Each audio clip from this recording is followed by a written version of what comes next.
Oh, bakit para ka nakakita ng multo dyan? Muntik na po akong atakihin sa puso dahil sa inyo. Akala ko nga talaga may multo na po dito sa bahay. Nagtataka po kasi ako kung bakit pagbaba ko ng taxi may ilaw dito. Wala naman kakong tao. Ano ba pinagsasasabi mong bata ka? Sino naman ang magmumulto sa bahay natin? Paano po kasi sabi ninyo 2 linggo kayo mawawala. Pero 1 linggo pa lang po mula na umalis kayo Nag-aalala kasi ako sa'yo rito Wala kang kasama. Madalas gabi ka pang umuwi. Sana naman po nagpasabi kayo. Hindi man lang kayo nag-chat sa akin Gusto ko kasing sorpresahin ka. Kumusta na po pala si Ate Candy? Maayos naman ang naging panganganak niya. Nag-aalala din siya sa'yo kaya nung dumating si Bala pinayagan na niya akong umuwi. Kung wala nga lang akong trabaho di sana kasama ninyo ako sa pagdalaw sa kanya. Yun nga ang sabi ko. Katatanggap mo lang kasi kako sa trabaho. Tinatanong nga ng ate mo kung kaya mo na ba talagang magtrabaho. Oo naman po. Masyado lang kayong nag-aalala sa akin Aba, hindi mo maiaalis sa amin ang mag-alala sa'yo. 3 buwan pa lang ang nakakalipas nang masangkot ka sa aksidente. 1 buwan kang comatose. Akala nga namin nun hindi ka na magigising 1 araw himala ang nangyari sa'yo. Ilang beses nyo na po yan ikinuwento. Hindi ko naman po maalala ang lahat. At yung sinasabi ninyong aksidente, kahit anong isip ko, hindi ko talaga matandaan.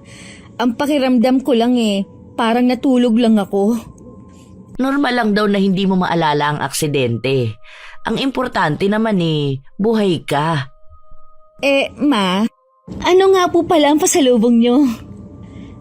Maraming ipinadala ang ate mo. Tingnan mo na lang sa maleta. Buti hindi po kayo nahirapan sa biyahe nyo. Hindi naman. Tara nang kumain. Kanina pa ako nagugutom Hinintay lang talaga kita para sabay na tayo. Ayon sa kwento ni Mama, nasangkot ako sa aksidente habang pauwi. Yun din ang huling araw ko sa trabaho ko. Sumakay ako ng jeep noon at yun ang huli kong natatandaan bago ko nagising sa ospital. Kasi simula ko lang ngayon sa bago kong trabaho bilang receptionist. Bigla na lang hindi pumasok sa trabaho ang pinalitan ko. Ang aga mo namang gumising. Di ba mamaya pa ang pasok mo? Hindi na po kasi ako makatulog Ano pong niluluto nyo, Ma?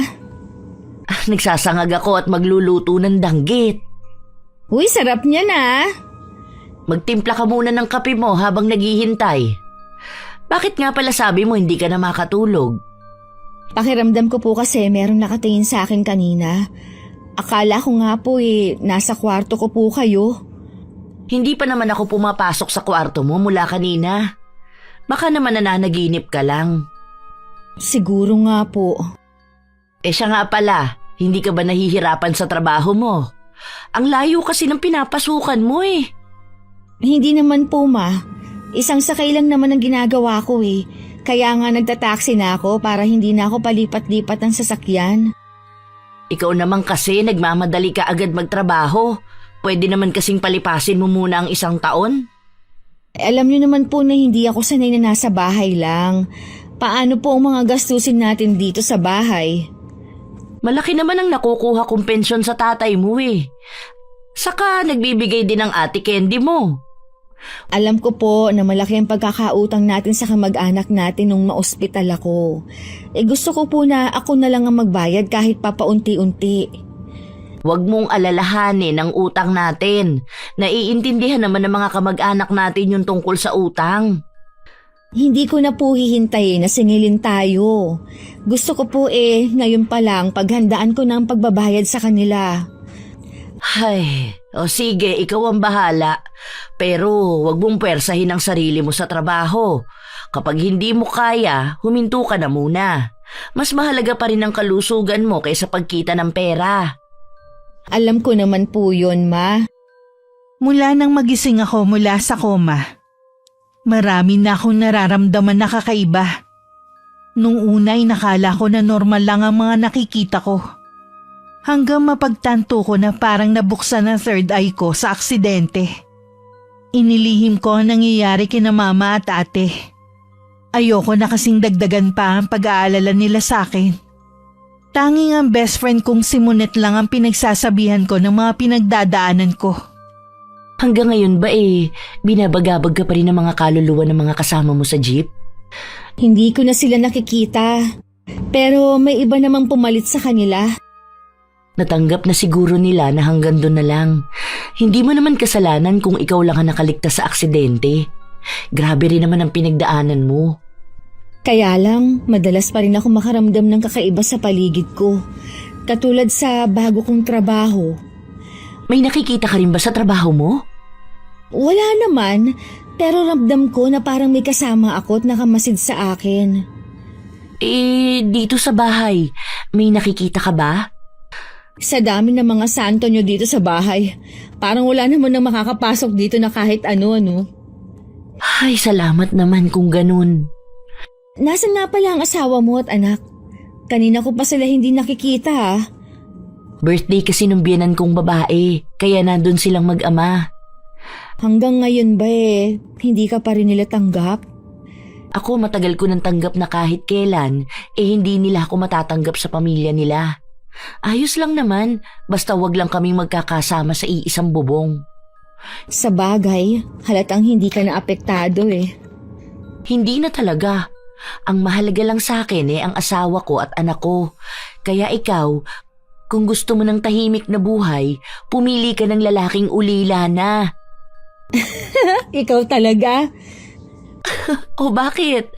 Totoo naman Tingnan mo na lang ako, yung mga pinagdaanan ko. Boyfriend nga wala mga biyenan pa kaya? Oo nga pala. 2 taon na rin mula nang magka-boyfriend ka. Ayaw mo ba pumasok ulit sa isang relasyon? Huwag na muna siguro. Uunahin ko muna yung mga utang namin.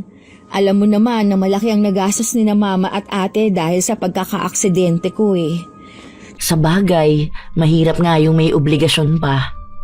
Tsaka, iniisip ko nga rin ang nangyayari sa akin. Pakiramdam ko, maapektuhan na rin ang pamumuhay ko kung lagi akong nakakaramdam ng kakaiba sa paligid ko. Oo nga, mahirap nga ang ganyan. Kung ako siguro ang nasa kalagayan mo, malamang naloka na ako. Mabuti na lang malakas ang loob mo. Ayoko rin kasi na makahalata si mama, kaya pilit akong kumikilos ng normal. Magpatingin ka kaya sa doktor? Naisip ko na rin yan, pero nag-aalangan ako. Baka kasi mapagkamalan akong baliw. Sa bagay nga, mag-iisip din ako ng paraan kung paano kita matutulungan. Salamat ha. Yung nakikinig ka lang sa mga daing ko malaking bagay na yun sa akin. Magkaibigan tayo. Natural lang na damayan kita sa panahon na naguguluhan ka. Ganyan ka rin naman sa akin O paano? Uuwi na ako. Ingat ka ha, kahit ba malapit lang sa inyo. Chat ka lang sa akin kapag may kailangan ka. Habang naglalakad ako pauwi, ramdam ko na parang may sumusunod sa akin. Paglingon ko, wala namang tao. Binilisan ko na lang ang paglalakad ko. Hanggang makarating ako sa bahay namin. Nang akmang isasara ko na ang pinto, nakita ko sa labas ng gate namin ng isang babae. Parang pamilyar sa akin ang suot niya. Bigla ko nakaramdam ng palalamig kaya mabilis ko nang sinara ang pinto. Parang yung suot niyang uniform. Kapareho ng sinusuot ko.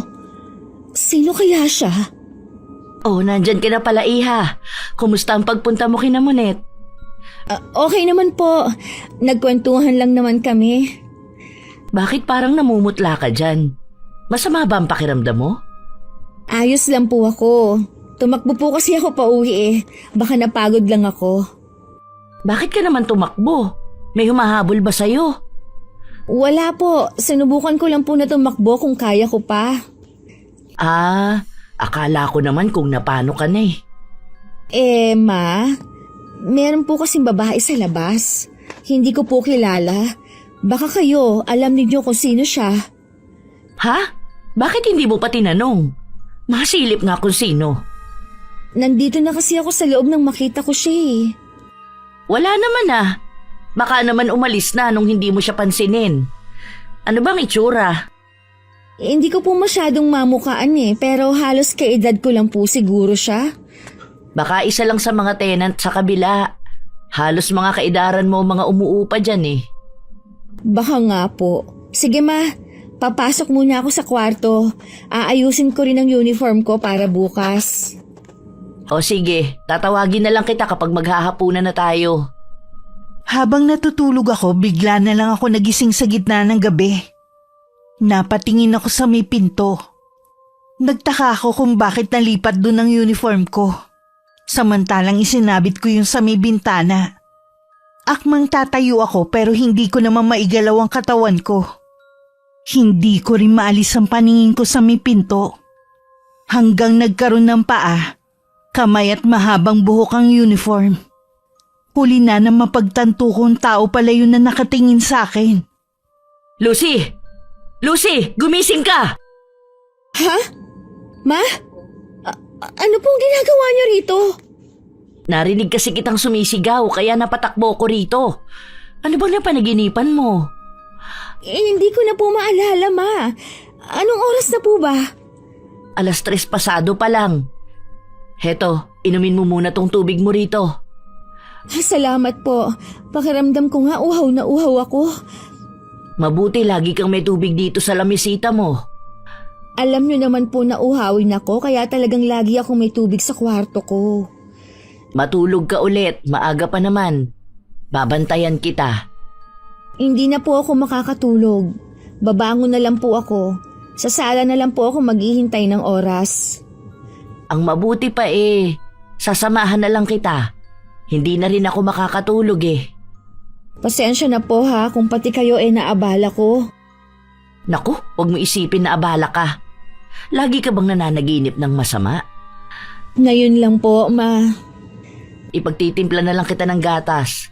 Siguro bawasan mo muna ang pag-inom mo ng kape. Mahirap naman po yun. Lalo't antukin pa naman ako. Kape po talaga ang nagpapagising sa akin. Hindi ko naman sinabi na huwag ka nang iinom. Bawasan mo lang. Minsan kasi nakakailang timpla ka. Tsaka po, wala namang kinalaman ng kape sa panaginip ko. Wala nga, pero napansin ko nagiging nervyosa ka naman. Sige na nga po, babawasan ko na. Sa umaga na lang po ako magkakape. Saka sa trabaho, iwasan mo na rin ha. Kahit wala sa mood magtrabaho, pinilit ko pa rin pumasok. Habang tumatagal kasi nagugustuhan ko na ang trabaho ko. Kahit konti lang kami sa building na yon, mababait at madaling pakisamahan ng mga katrabaho ko. Hindi katulad sa dati kong inalisan. Maliban pa doon, ako lang mag-isa sa pwesto ko. Pagkatapos ng lunch break, may oras pa naman ako para mag-ayos. Kaya pumunta muna ako sa CR. Habang nasa loob ng isa sa mga cubicle, narinig kong may pumasok. Paglabas ko, wala namang tao. Nagkibit-balikat na lang ako at humarap sa salamin. Doon ko nakita ang isang babae na tila pamilyar sa akin. At pareho kami ng uniforme. Bago ka lang siguro dito, ano? Ngayon lang kasi kita nakita Gagamit ka ba ng salamin? Pasensya na. Heto tabi tayo. Hindi ka na tao. Patay ka na! Patay ka na! Hindi ko na namalayan ang mga sumunod na pangyayari. Basta ang huli ko naaalala ang maputlang mukha ng babae na nakatingin sa akin. Nagising na lang ako na nakahiga sa mahabang sofa. At nakapaligid sa akin na nag-aalala kong mga katrabaho. Nakita na lang daw nila ako na walang malay sa loob ng banyo. Nang tanungin nila ako kung kaya ko pang magtrabaho, agad na akong tumayo. Oo naman, kaya ko magtrabaho. Nahilo lang talaga ako kanina. Pasensya na kung naabala ko kayo ha. Babalik na ako sa pwesto ko. Salamat ulit sa inyo. Ngumiti sila sa akin at saka bumalik sa kanilang mga pwesto. Hanggang makauwi, iniisip ko ang nangyari sa akin. Noon ko lang napag-isipang mabuti. Multo ang babaeng nakikita ko. Sinusundan niya ako kahit saan ako nandun. Malaking tanong sa akin kung ano ang kailangan niya. Ayos ka lang ba, Lucy? Oo naman po, napagod lang po siguro ako. Napansin ko kasi na bumabagsak ang katawan mo kahit malakas ka naman kumain. Baka napupuyat ka sa gabi, hindi mo lang sinasabi na hindi ka nakakatulog. Natutulog naman po ako. Yun nga lang po lagi akong nagigising sa alanganing oras. Magpa-check up ka kaya? Sasamahan kita. Naman, wala naman akong sakit eh. Ano naman ang sasabihin natin sa doktor kung sakali? Baka kasi hanggang ngayon, naaapektuhan ka pa rin sa nangyaring aksidente sa'yo. Sa nakikita ko po, kayong apektado pa rin. Masyado kayo nag-aalala sa akin. Natural lang siguro na mag-alala ko sa'yo dahil nanay mo ko. Kung alam mo lang sana yung takot ko noon. Nako, nung makita kita sa ospital na halos wala ng buhay. Ay, Diyos ko. Sa tingin ko po, kayo ang mas na-trauma sa aksidente kaysa sa akin eh. Kalimutan na lang po natin na nangyari. Siguro nga. Kaya hindi mo maiaalis sa akin ang mag-alala sa'yo kapag may nakikita akong pagbabago sa ikinikilos mo. Huwag na po kayo mag-alala. Ayos lang po ako.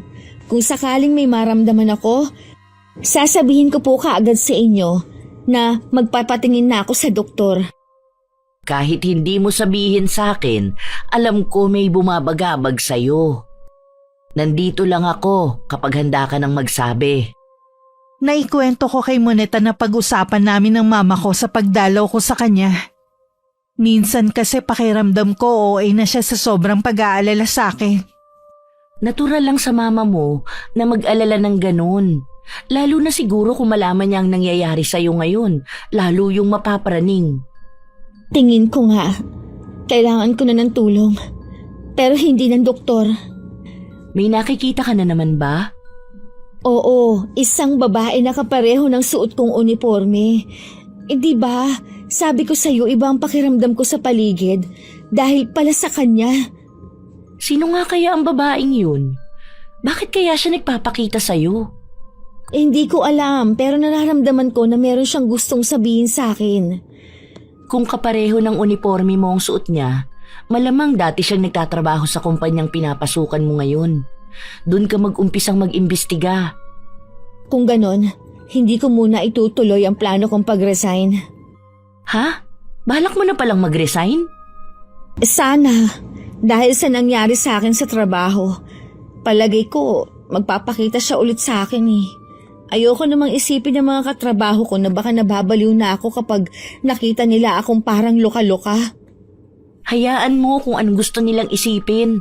Ang mahalaga ngayon, alamin mo kung sino ang babaeng yun. Tama ka. Tingin ko rin kahit umalis ako sa trabaho, hindi rin niya ako patatahimikin eh. Kaya nga kaya tama lang na tulungan mo na lang siya. Huwag kang matakot, nandito lang ako para tulungan ka. Salamat ha. Maaasahan ka talaga. Ngayon lang ako bumabawi sa'yo sa dami ng tulong na binigay mo sa akin noon. Hindi naman ako naniningil no. Natural na sa magkaibigan na magdamayan sa oras ng kagipitan. Huwag na nga natin pag-usapan ang mga nagawa natin sa isa't isa. Basta magkaibigan tayo. Sinunod ko ang payo sa akin ni Monet. Inalam ko sa pinapasukan ko ang tungkol sa babae. Hindi naman ako nahirapan lalo na nung makita ko ang litrato niya. Nasiguro kong yun ang babaeng nagpapakita sa akin. Ang bilis mo namang nalaman ng impormasyon tungkol sa multo na yun. Rosel Soriano pala ang pangalan niya. Kasing edad mo lang pala siya. Sa tingin ko, tinulungan na rin niya ako para malaman ko ang ilang impormasyon tungkol sa kanya. Siya ang pinalitan ko. Sabi ng mga katrabaho ko, bigla na lang daw hindi pumasok si Rosel. 1 linggo na daw ang nakakalipas nang pumunta ang live-in partner nito at hinahanap siya. Ilang beses pa nga daw nagpunta ang lalaki doon. Nakakaawa na nga daw eh. Alam mo ba kung saan nakatira yung live-in partner ni Rosel? Oo, nakuha ko rin ang address. Kapag wala akong pasok, pupuntahan ko siya. Sabihan mo lang ako ha, sasamahan kita. Baka naman maabala lang kita. Ayoko na mag-isip ng hindi maganda ang asawa mo. Hindi ka abala sa akin. Saka para matapos na rin ang problema mo. Saka walang pakialam ang asawa ko sa mga ginagawa ko, no? Iniisip ko nga kung sino kaya ang pumatay kay Rosel. Baka makakuha tayo ng clue kapag nakipagkita tayo sa kinakasama niya. Oo nga, gusto ko na rin matapos na ang problema kong ito. Hindi na rin kasi ako makatulog. Magdasal ka lang bago matulog. Hawakan mo rin sa kamay mo ang rosaryo mo para hindi makalapit sa iyo ang kaluluwa ng babae. Gagawin ko yung sinabi mo. Baka makatulong nga sa akin. Halos gabi-gabi na kasi siyang dumadalaw sa akin eh. Baka kapag nagkataon, hindi ko na mapigilan ng mama na dalhin ako sa doktor. Ganun na nga lang talaga ang gagawin ng mama mo. Kilala naman natin si tita kapag nag-aalala. Swerte nyo na nga ng ate mo sa kanya eh. Oo nga pala, maaga ka nga pala na ulila sa ina. Ganun talaga ang buhay, hindi lahat pinapalad. Basta yung bilin ko ha, huwag mong kalilimutan bago ka matulog. Sinunod ko lahat ng sinabi ni Monet pero hindi tumalabang mga yun. Naisip ko baka dahil hindi ganun kalalim ang pananampalataya ko. Yung pakiramdam na gising ako pero hindi ko naman maigalaw ang katawan ko. Dinig ko rin ultimo tunog ng orasan sa dingding. Ilang sandali pa sa gilid ng mga mata ko. Nakita kong palapit ang babae hanggang tumayo siya sa tabi ko. Gusto kong pumikit at sumigaw pero hindi ko magawa. Lucy! Gising! Binabangungot ka na naman! Ma? Ano pong ginagawa niyo dito? Narinig ko kasing sumigaw ka. Kanina pa kita ginigising pero hindi ka magising-gising. Mabuti na lang kiniliti ko ang talampakan mo. Ang sama lang po ng panaginip ko. Ang mabuti pa, tuwing gabi sa kwarto ko na lang ikaw matulog para nababantayan kita. Huwag na po ma, hindi naman na ako bata para tumabi pa sa inyo eh. Nag-aalala lang naman ako sa iyo eh. Paano kung hindi ka magising? Baka mamaya mapasukan na lang kitang malamig na bangkay dito sa kwarto mo. Hindi po mangyayari yon ma. Ayos lang po ako. Anong ayos lang? Halos gabi-gabi ka na lang nga nananaginip ng masama eh. Anong oras na po ba? Naririnig ko na kasi ang tilaok ng manok ng kapitbahay eh. 4:00 na. Kung ayaw mong matulog sa kwarto ko, ako na lang ang matutulog dito sa kwarto mo. Paano po tayo magkakasya sa higaan ko? Single bed lang to. Pwede naman ako maglatag dito sa sahig. Pero ma... Huwag ka nang tumutol. Bilang mama mo, alam kong makakabuti para sa'yo. Parang panaginip lang naman po ang nangyayari sa akin eh. Hindi na normal yung gabi-gabi ka na lang sumisigaw dahil sa masamang panaginip. Dahil lang po ito sa pagod siguro. Huwag ka nang makipagtalo pa. Buo na ang desisyon ko. Sasamahan kita rito simula mamaya. Wala akong nagawa. Nang sumunod na gabi sa kwarto ko nga natulog si mama. Kahit anong pilit ko rin sa kanya, hindi siya nahiga sa kama ko. Komportable naman daw siya sa sahig na may kutsyon. Malalim na ang gabi nang magising na naman ako dahil sa babaeng multo. Sa pagkakataong yun, tila meron siyang ibinubulong sa akin. Ano bang kailangan mo? Ha? Nakikiusap ako! Tantanan mo na ako! Tama na! Lucy! Lucy! Gumising ka! Gising anak! Ma? Pasensya ka na iha. Hindi ka kasi magising-gising eh. Kaya sinampal kita. Nasaan na siya? Sinong tinutukoy mo? Yung babaeng gabi-gabing nagpapakita sa akin. Saan siya nagpunta? Tingin ko nga meron tayong kasama na hindi natin nakikita. Ano pong ibig ninyong sabihin, ma? Mula kasi kaninang pagpasok ko rito, kinikilabutan na ako. Pakiwari ko din iba yung lamig dito sa kwarto mo. Ang mabuti pa kaya, pabendisyon na natin itong kwarto mo. Lagi na lang akong ginagambala ng babaeng multo na yon. Nakakakita ka ng multo? Dahil po sa aksidenteng nabuksan ng third eye. Bakit ngayon mo lang sinabi sa akin? Sorry, ma. Ayoko na po kasing mag-alala pa kayo. Naku, mas lalo mo akong pinag-aalala dahil akala ko kung ano na ang nangyayari sa'yo. Iniisip ko rin po kasi na baka hindi kayo maniwala sa akin. Ilang buwan na po akong nahihirapan sa sitwasyon ko. Hahanap tayo ng solusyon para maipasara natin yung third eye mo. Ma, tingin ko po, gusto ng babaeng multo na tulungan ko siya na mabigyan ng katarungan. Ha? Paano mo naman gagawin yan? Kung pupunta tayo sa pulis, baka hindi ka paniwalaan. Hindi po ako magsusuplong. Hinahanap po kasi siya ng kinakasama niya. Baka gusto niyang tulungan ko siya na maiparating na wala na siya. Kaya po pupuntahan po namin ni Monette ang bahay ng kinakasama niya. Paano ba nagkaroon ng koneksyon sa'yo ang multo na yun? Siya po yung receptionist na pinalitan ko. Sabi ng mga katrabaho ko, bigla na lang daw siyang hindi pumasok sa trabaho. Kawawa naman. Siguro hindi matahimik ang kanyang kaluluwa. Kaya nga po tutulungan ko siya para matahimik na rin po ako. Sigurado ka ba sa plano mong tulungan ng multo na yun? Baka kasi ikapahamak mo lang ang gagawin mo. Sigurado po ako, Ma. Kasama ko naman po si Monette kaya lumalakas ang loob ko. Baka may iba pang paraan na matulungan ng babaeng yun nang hindi mo kailangang masangkot. Sa akin po siya nagpapakita, kaya po alam ko na ako lang ang makakatulong sa kanya. Sige, hindi na kita pipigilan pa, pero mag-iingat ka. Multo ang gustong humingi ng tulong sa'yo. Opo, Ma, alam ko po. Ang pagtulong naman po ay para sa lahat. Oo nga.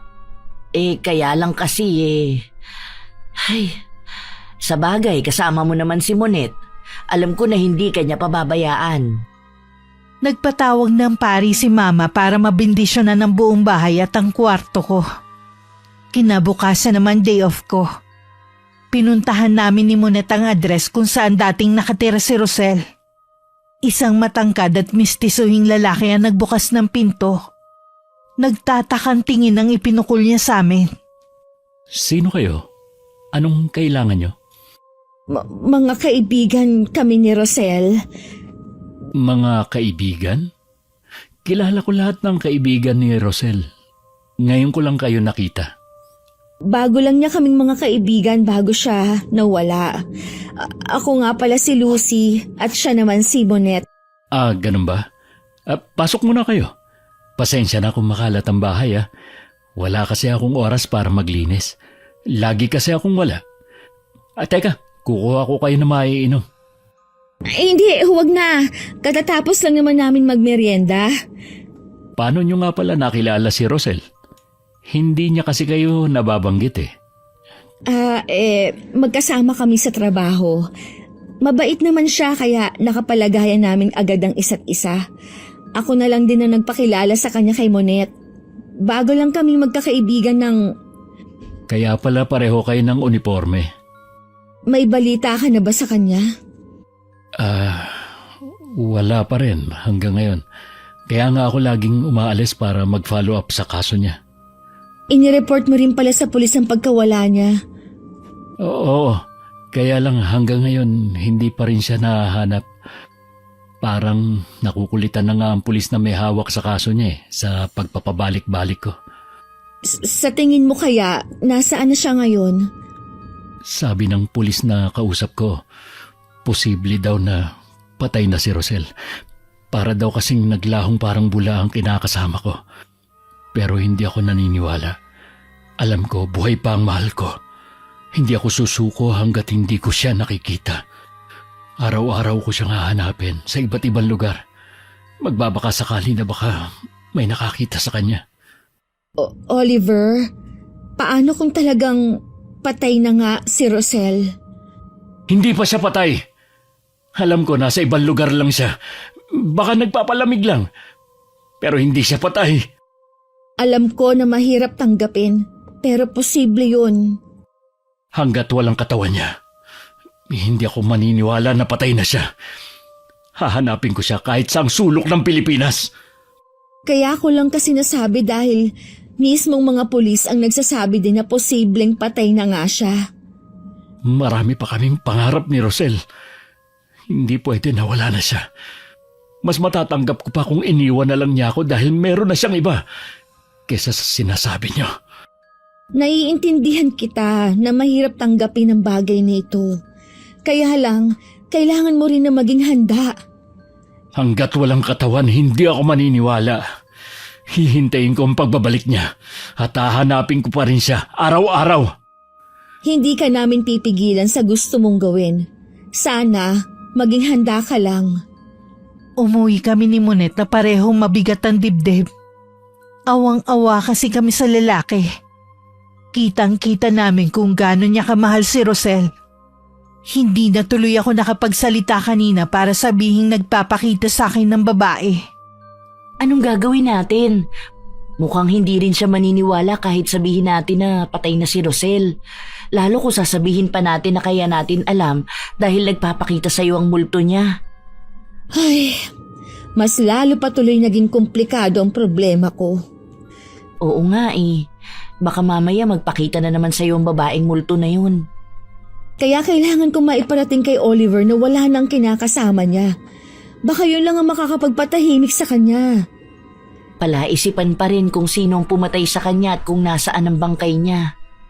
Sa dami ng masasamang tao sa mundong ito, kahit walang motibo, kayang pumatay ng isang tao. Sa bagay nga, tama ka dyan. O paano, babalik tayo sa bahay ni Oliver bukas? Oo, bahala na kung maniniwala siya o hindi. Basta, gagawin ko to para patahimikin na ako ng babaeng multo na yun. Sa dami naman kasi ng tao sa mundo kung bakit sa'yo pa nagpapakita.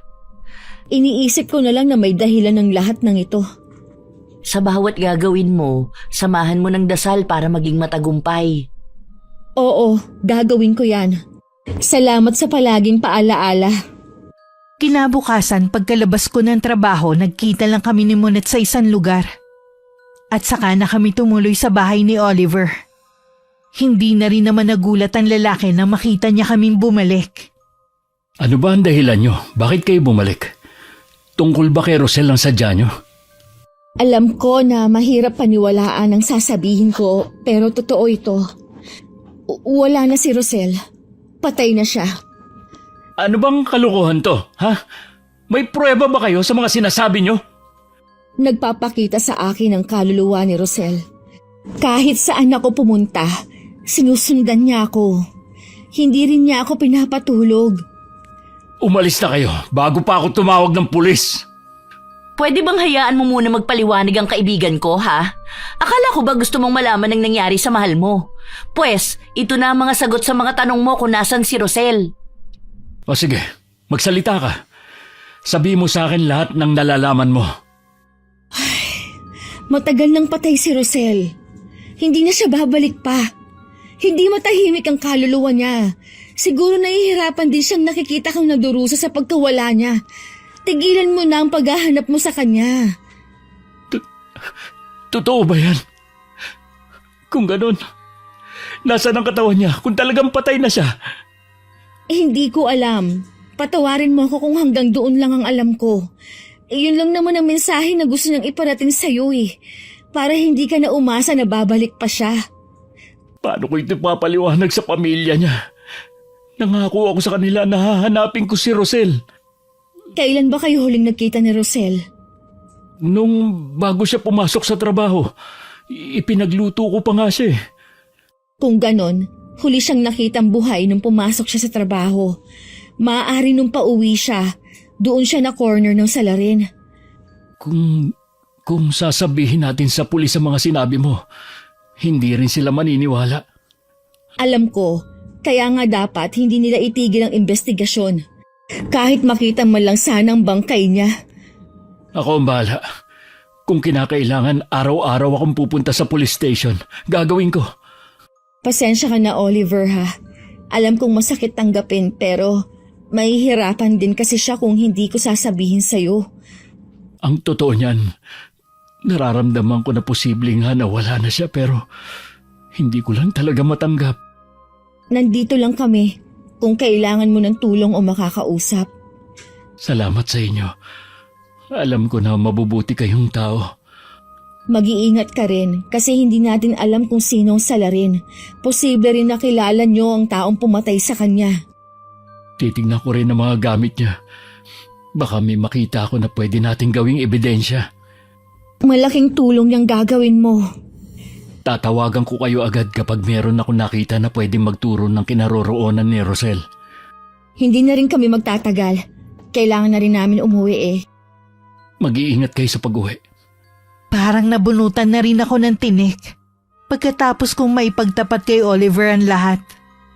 Naaawa man kami pero kailangan na niyang tanggapin na hindi na babalik si Rosel. Mula rin ng araw na yun, hindi na nagparamdam ang babaeng multo. Kawawa naman pala si Oliver. Oo nga po eh. Biruin ninyo, ilang buwan na niyang hinahanap si Rosel. Eh yun pala matagal ng patay yung tao. Sana naman makita na ang bangkay niya para mabigyan ng disenteng libing. Eh sana na nga po. Kahit papaano, panatag na rin ako dahil matatahimik na rin ako at makakatulog ng mahimbing sa gabi. Ipagdasal na rin natin ang kaluluwa niya para tuluyan ng matahimik. Ipagdasal rin po natin na sana matanggap na ni Oliver ang pagkawala ng mahal niya. Bumilib nga ako sa lalaking yun eh. Biruin mo, araw-araw siyang lumalabas para hanapin si Rosel. Kahit nakukulitan na sa kanya ang mga pulis, pumupunta pa rin siya para makibalita. Doon nga rin po ako bumilib sa kanya. Bibihira na ang ganong lalaki. Oo, sana ganong lalaki ang mahanap mo. Nako ma, priority ko po muna ang pagbabayad ng utang natin. Pwede mo naman pagsabayin eh. Mahirap po sa akin dahil bukas ang third eye ko. Eh, hindi naman po lahat itanggap ang ganitong kondisyon. Kung makapagsalita ka naman para kang may sakit, espesyal ka lang kumpara sa iba. Pinaganda nyo lang po eh. Ay, wag na nga po natin pag-usapan yan. Sige, ikaw ang bahala. Pero wag mong isara ang puso mo nang dahil lang sa natatakot ka na malaman ng ibang tao na may third eye ka. Opo, ma. Nung gabing matutulog na ako, pagpasok ko sa kwarto ko, naamoy ko ang mabangong bulaklak at saka kandila. Dahil sa pag-aakalang si Mama lang ang pumasok, nagkibit-balikat na lang ako.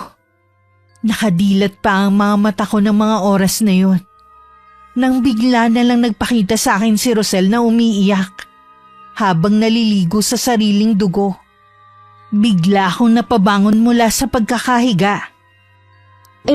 Rosel, ginawa ko ng gusto mo. Sinabi ko na kay Oliver na patay ka na. Ano pa ba ang kailangan mo, ha? Sabihin mo, para matulungan kita. Rosel! Rosel, nasan ka? Sabihin mo sa akin kung sinong pumatay sa'yo.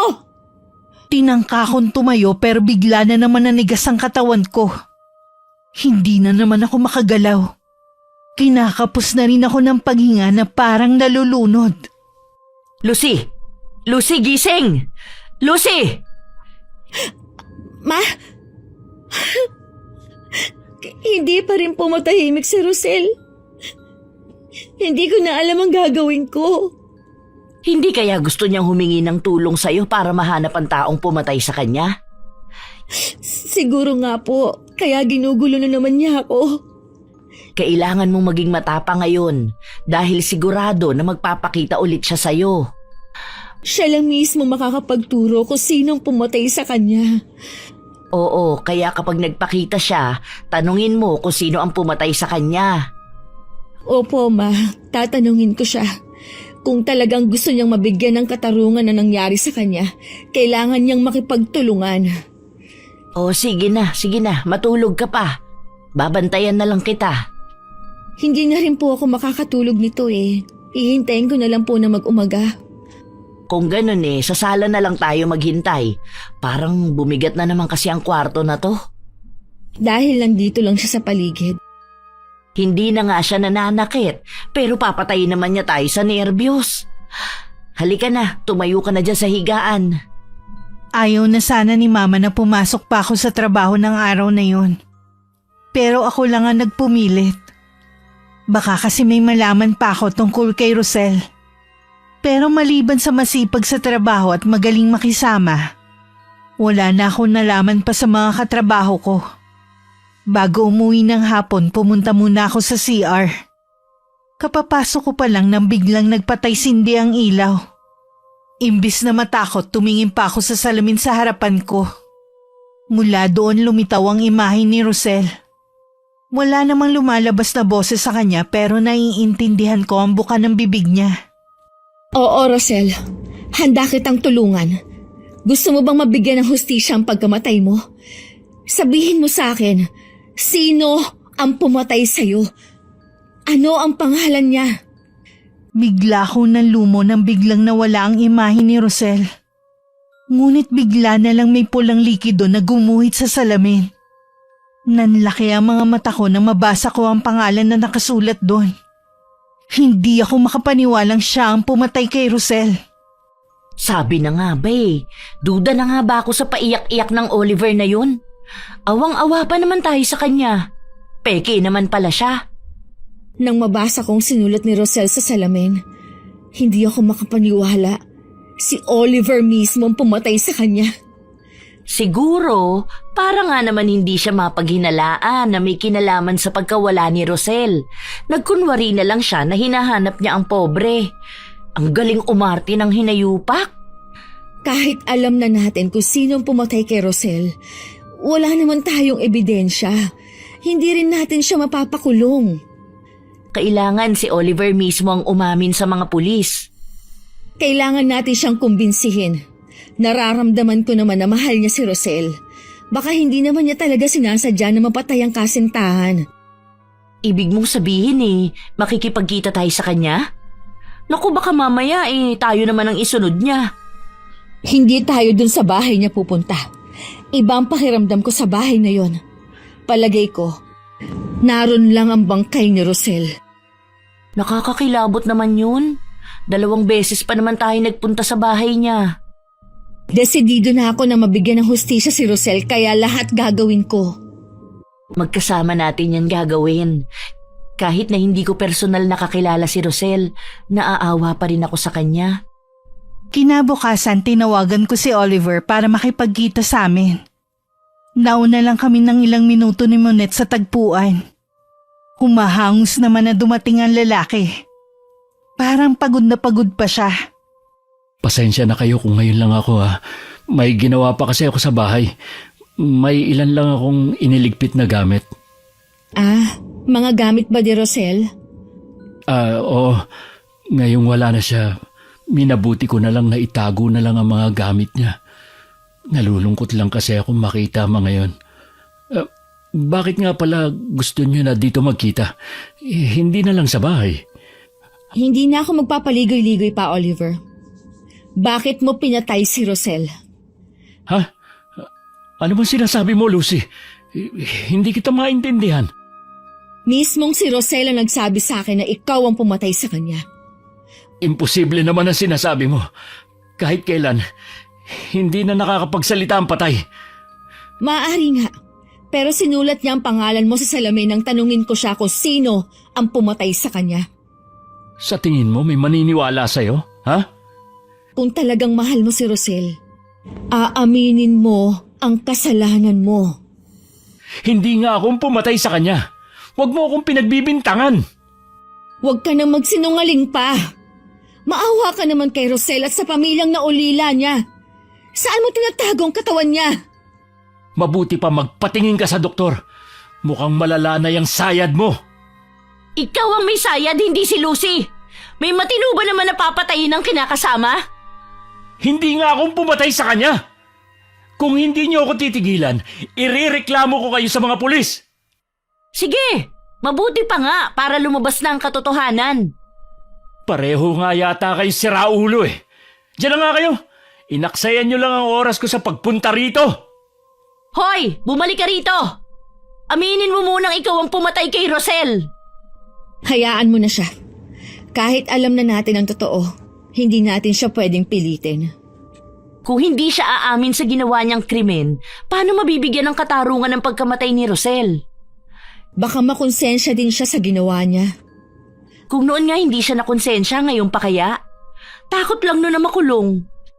Ang mabuti pa, umuwi na muna tayo. Para kasing bigla akong napagod eh. Samantala ng mga oras na yun nanginginig naman sa matinding takot si Oliver. Pagdating sa bahay niya, kinuha niya agad ang gamot niya. At saka uminom kahit walang tubig. Malaking tulong sa kanya yon para kumalma. Panira talaga ng plano magkaibigan na yon. Totoo nga kaya na nagpapakita ang multo ni Rosel sa kanila? Kalokohan. Kung totoong nagmumulto si Rosel, edi sana sa akin na muna siya nagpakita at ako ang minulto. Kahit ano mangyari, hindi niyo malalaman na akong pumatay kay Rosel.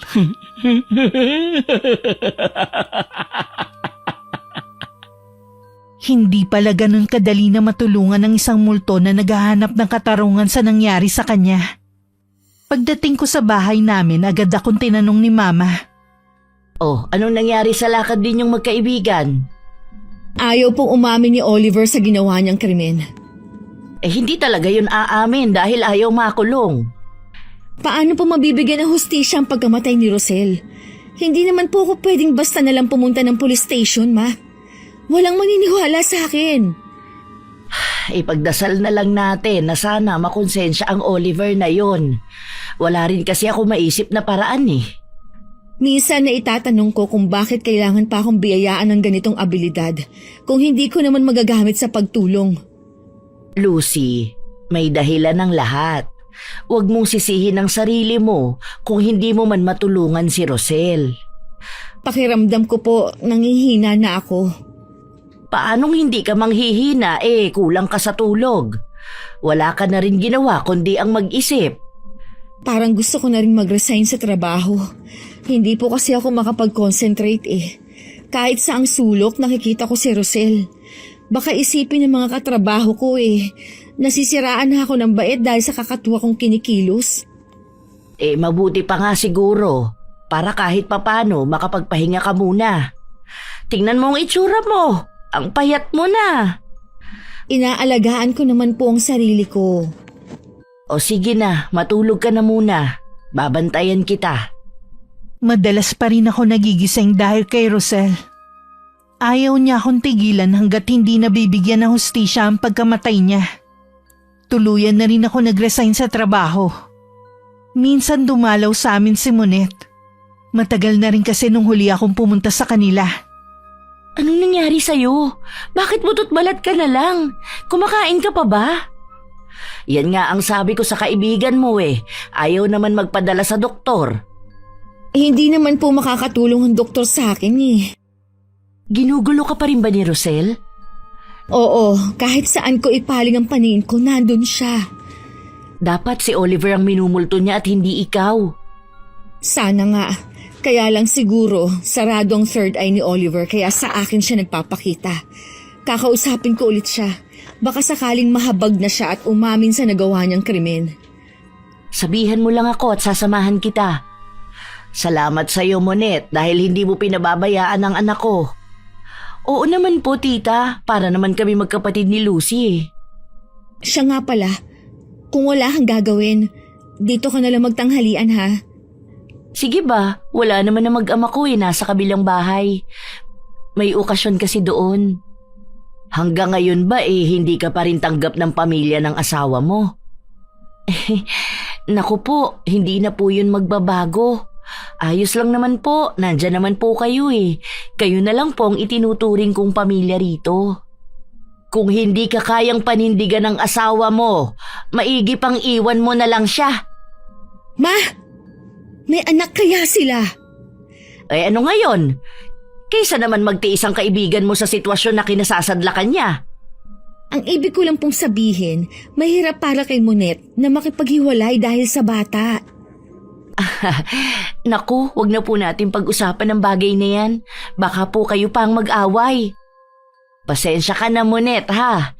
Hindi naman kami sa nakikialam. Nagmamalasakit lang ako dahil naaawa ako sa'yo. Ayos lang po yun. Naiintindihan ko naman po. Basta lagi mo lang tatandaan, nandito lang kami ng mama para sa'yo. Salamat sa inyo. Kahit papano nawawala ang pangungulila ko sa pamilya kong nasa probinsya. Kinabukasan kahit tutol si Monet na puntahan namin si Oliver sa kanila. Pumayag pa rin siyang samahan ako. Kayo na naman? Talaga bang hindi niyo ako tatantanan? Nandito kami para makiusap ulit sa'yo. Hirap na si Rosel. Hindi rin niya ako tinitigilan. Hanggang ngayon, hindi pa rin matahimik ang kaluluwa niya. Wala akong aaminin dahil hindi ako ang pumatay sa kanya. Baka nga sinasabi niyo lang na patay na siya eh. Siguro kasabwat niyo siya sa pagtatago sa akin, no? Bakit naman siya magtatago sa'yo? May ginagawa ka ba sa kanya na hindi maganda nung nabubuhay pa siya? Wala akong ginagawa sa kanya. Mahal na mahal ko si Rosel. Kulang na nga lang, sambahin ko siya. Kung talagang mahal mo siya, pupunta ka sa pulis at aaminin mo ang nagawa mong krimen. Ang kulit mo rin eh, no? Sinabi nang hindi akong pumatay sa kanya. Umalis na kayo! Oliver, teka lang! Hayaan mo na siya. Baka mamaya tayo naman ang gawa niya ng masama. Paano kaya mapapasok ang bahay niya? Ano? Nasisiraan ka na ba? Delikado ang gusto mong gawin. Baka mamaya hindi ka na makalabas ng buhay. Kailangan natin ng ebidensya. Sa tingin ko, makikita natin yun sa bahay niya. Kapag pumalpak yung plano mo, sigurado na ikakapahamak mo pa. Baka imbis na si Oliver ang makulong, tayong dalawang mapupunta sa kulungan. Mabuti sana kung buhayin tayo ng lalaking yan kapag nahuli tayo. Desperada na ako kung paano matutulungan si Rosel. Alam ko naman yun. Mag-iisip tayo ng ibang paraan. Huwag lang yan. Malalagay lang tayo sa alanganin eh. Isipin mo naman maliit pa ang anak ko. Kailangan niya pa ako, no? Pasensya ka na. Hindi ko naisip na may anak ka nga pala. Ay, paano kaya siya nakakatulog ng mahimbing? Meron siyang pinatay. Wala nga kasi siyang puso. Kung meron ba papatayin niya ba ang babaeng mahal niya at magpapanggap pa? Hindi pa rin ako susuko hanggat hindi siya umaamin. Tara na, umuwi na muna tayo. Bago kami umalis, nahuli ko pang nakasilip si Oliver sa bintana. Agad niyang hinawi ang kortina nang makita niya akong nakatingin. Kahit anong mangyari, hindi ako aamin.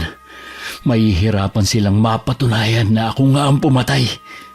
Wala silang makikitang ebidensya dahil ibinaon ko na kasama ni Rosel. Dahil wala na akong maisip na iba pang paraan, niyaya ko si Monette na pumunta kami sa police station para i-report ang nangyari. Nung una maayos pa ang pakikiharap sa amin. Pero nung ikwento kong nakakakita ako ng multo, dun na sila hindi naniwala at tinawanan pa kami. Sabi na sa'yo hindi tayo basta paniniwalaan eh. Mabuti nga pinaalis lang tayo at hindi ikinulong. Pasensya ka na ha. Muntik ka patuloy madamay ng dahil sa akin. Ayos lang yun. Sabi ko nga, kasama mo ko lagi. Hindi pwede na basta nalang kita pabayaan. Si Mama, nagbabalak na naman pabendisyon na ng bahay. Baka sakali daw na umalis na si Rosel. Di ba ginawa na yun ni tita noon? Hindi naman niya napaalis ang multo.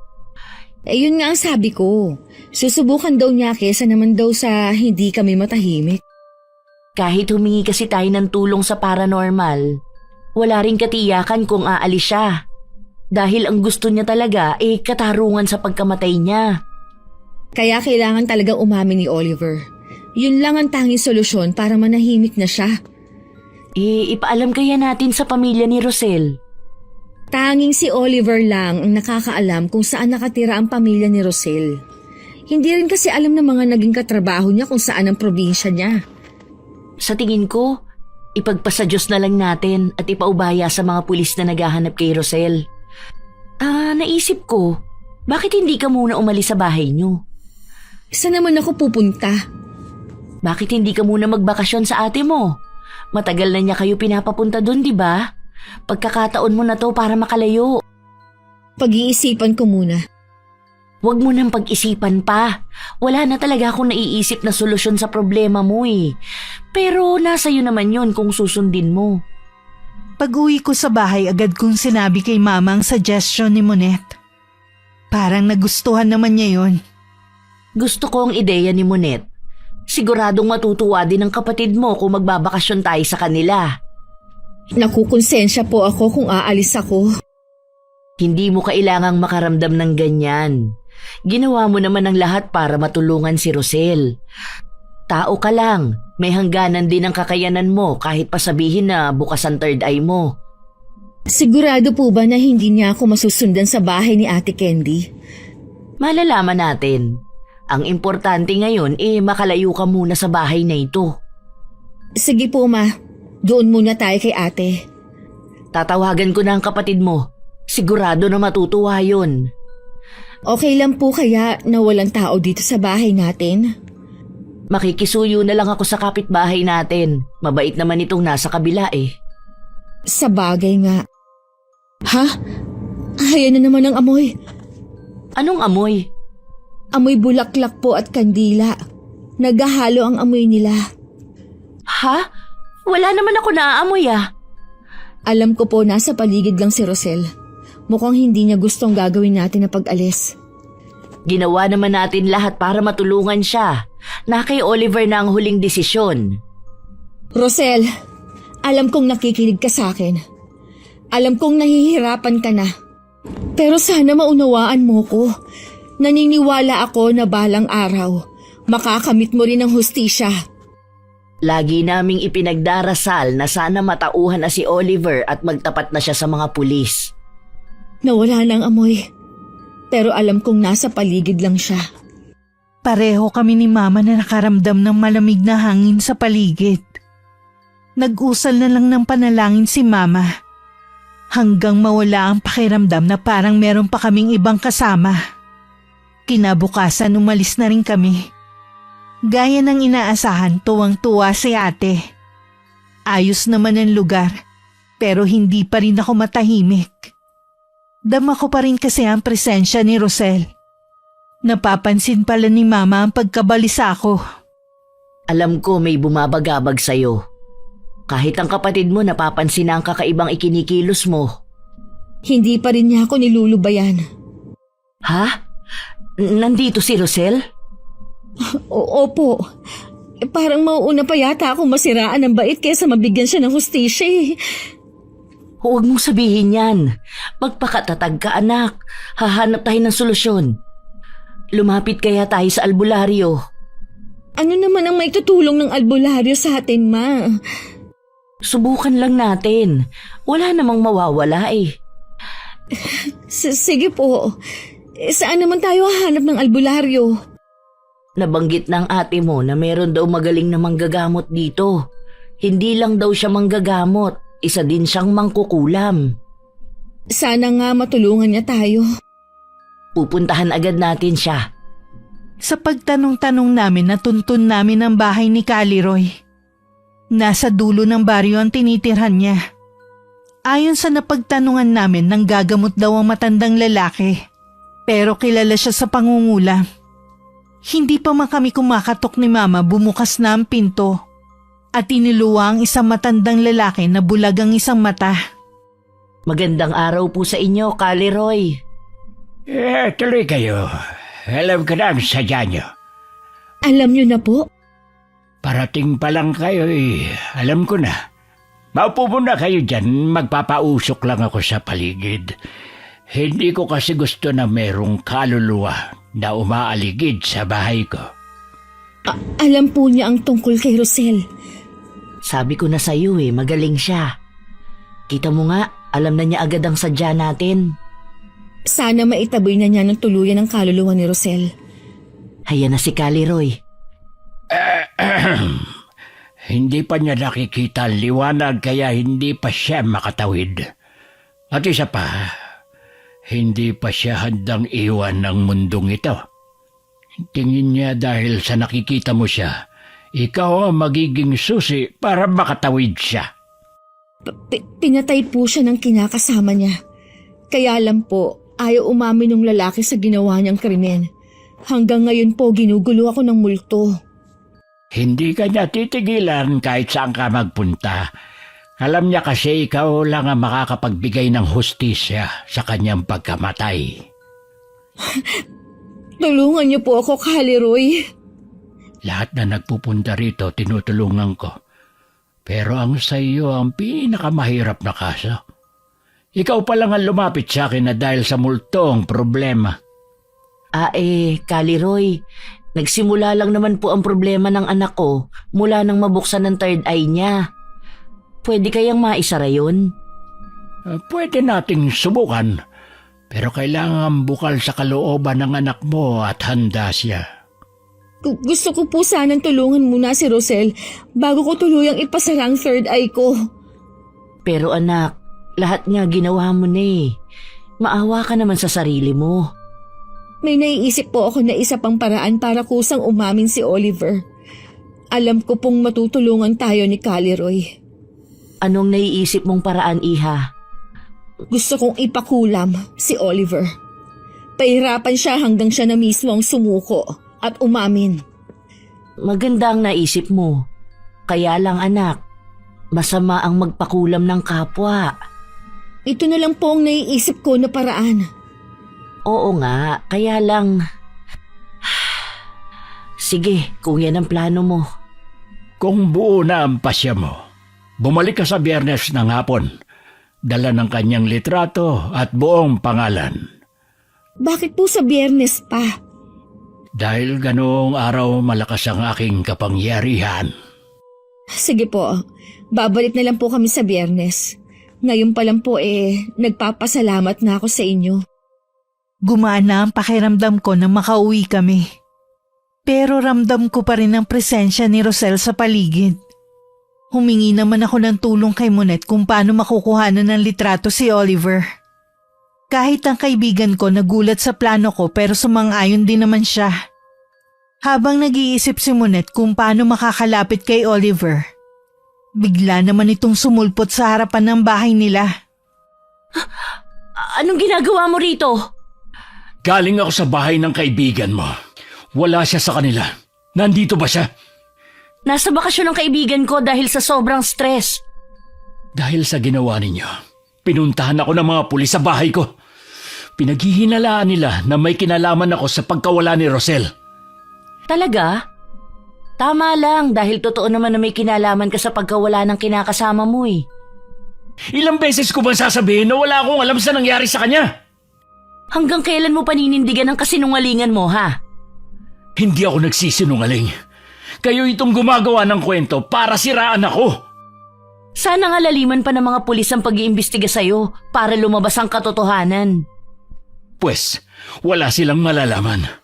Hinalughog na nila ang buong bahay ko at wala silang nakuhang ebidensya. Wala silang nakita na magpapatunay na ako ang pumatay kay Rosel. Kaya tumigil na kayo magkaibigan sa panggugulo sa akin. Aamin ka rin balang araw. Ikaw mismo ang magsusuko ng sarili mo sa mga pulis. Hindi mangyayari yan kahit kailan. Itaga mo sa bato. Tignan lang natin. Bago makalayo si Oliver, nakuhanan na siya ni Monet ng litrato. Agad niya yung pinasa sa akin. Medyo malabo lang pero pwede na yun. Naku buti hindi sinaktan si Monet. Hindi naman po. Mabuti na rin yun para makuhanan siya ng litrato ni Monet.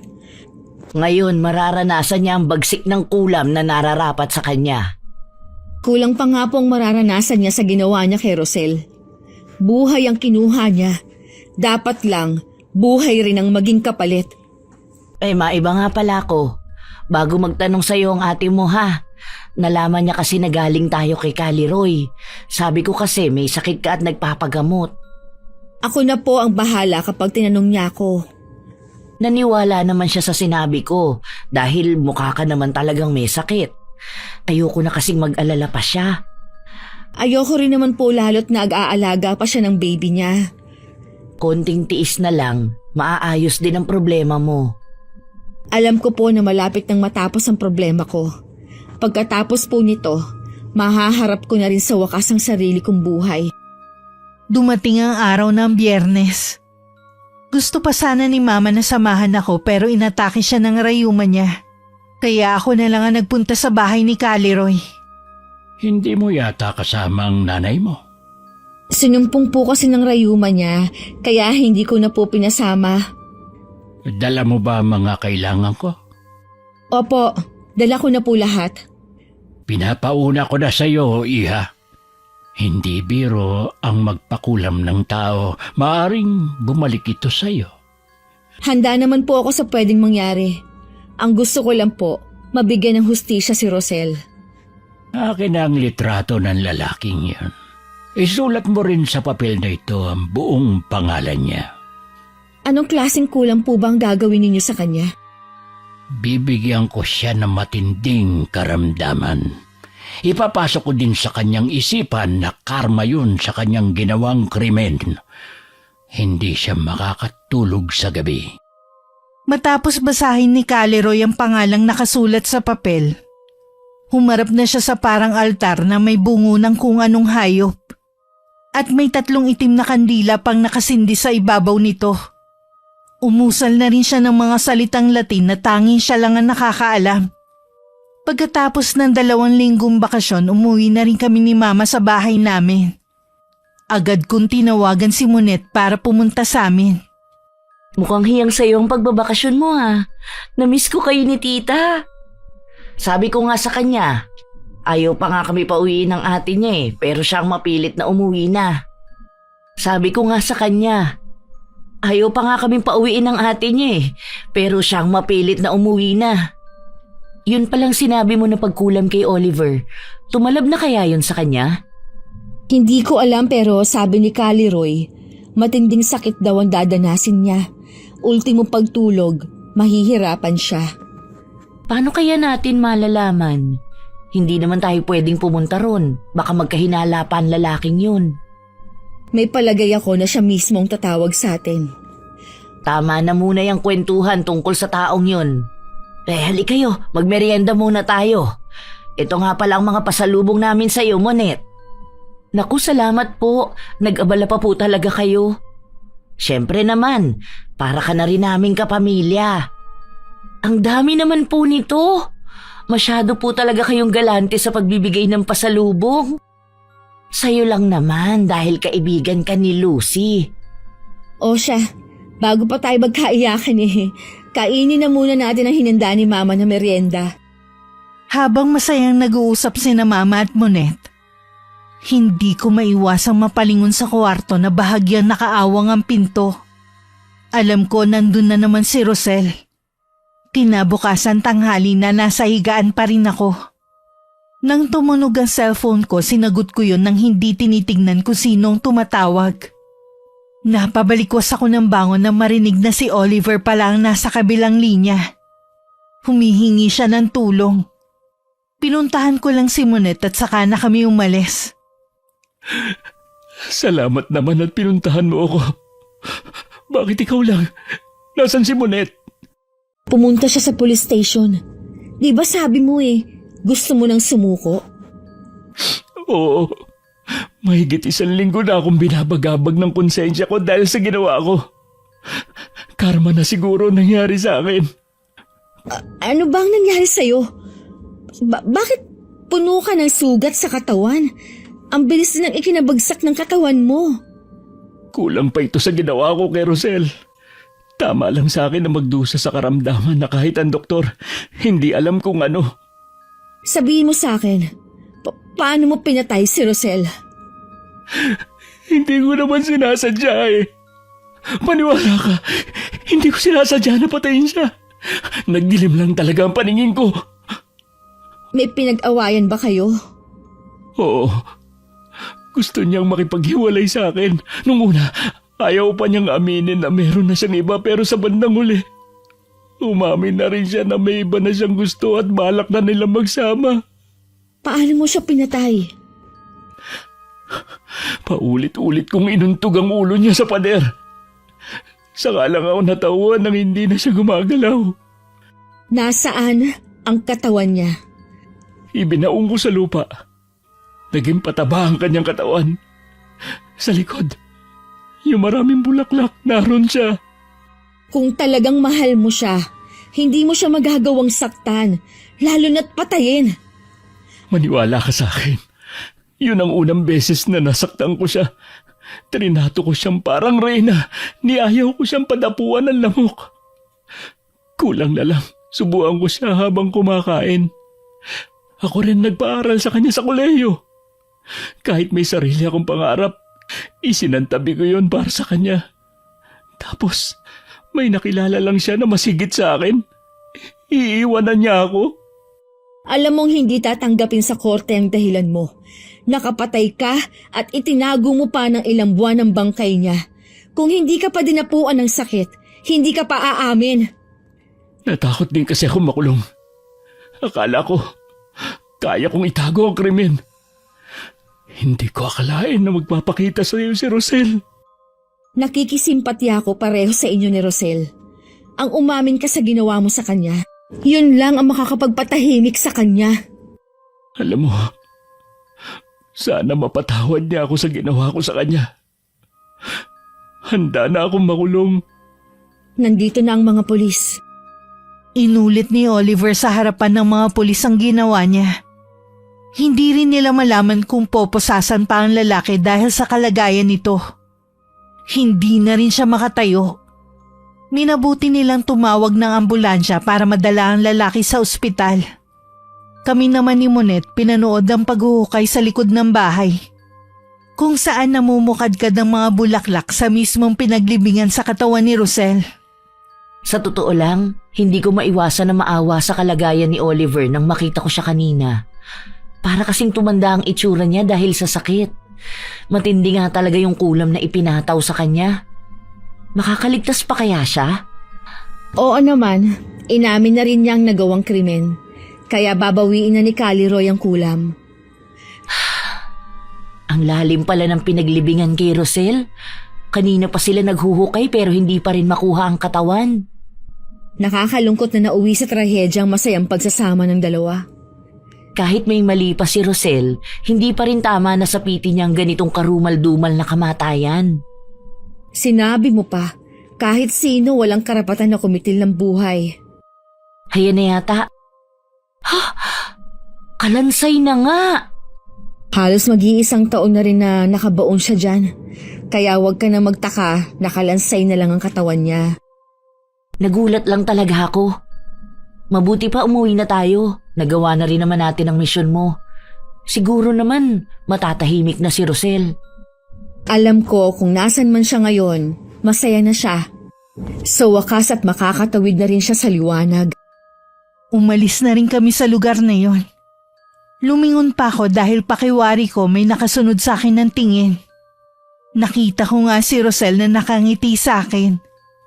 Hindi na nakakatakot ang itsura niya. Maaliwalas na kasi at kumaway pa sa akin. 1 buwan na rin ang nakakalipas mula nang mangyari yon. Nasa bahay namin sa Monet ng mga sandaling yon. Nahatulan na pala si Oliver sa ginawa niyang pagpatay kay Rosel.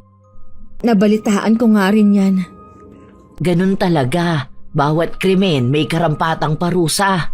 Pinagbayaran lang niya ang kasalanan niya. Lucy, totoo ba na balak mong ipasara ang third eye mo? Oo, kaya nga babalik kami sa albularyo. Gusto ko kasing maging normal ang buhay ko katulad nung hindi pa ako naaaksidente. Kung doon ka matatahimik, basta nandito lang kami ng mama mo para suportahan ka sa mga desisyon mo. Gusto ko na rin kasing mag-apply ng trabaho para sa mga obligasyon kong naiwan.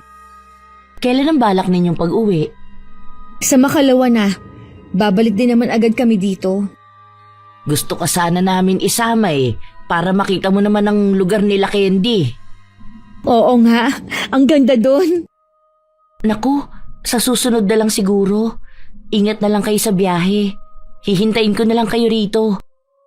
Nang makabalik kami agad kong pinuntahan si Caliroy. Parang inaasahan naman niya ang pagdating ko. Sa nakikita ko, desidido ka na sa pasya mo. Oras na maumpisa na natin, hindi ka na maaaring umatras pa. Kailanman hindi ko pagsisisihan na naging pasya ko na ipasara ang third eye ko. Mas naging tahimik ang buhay ko. At sa kasalukuyan, masaya ako sa bago kong trabaho. Wakas,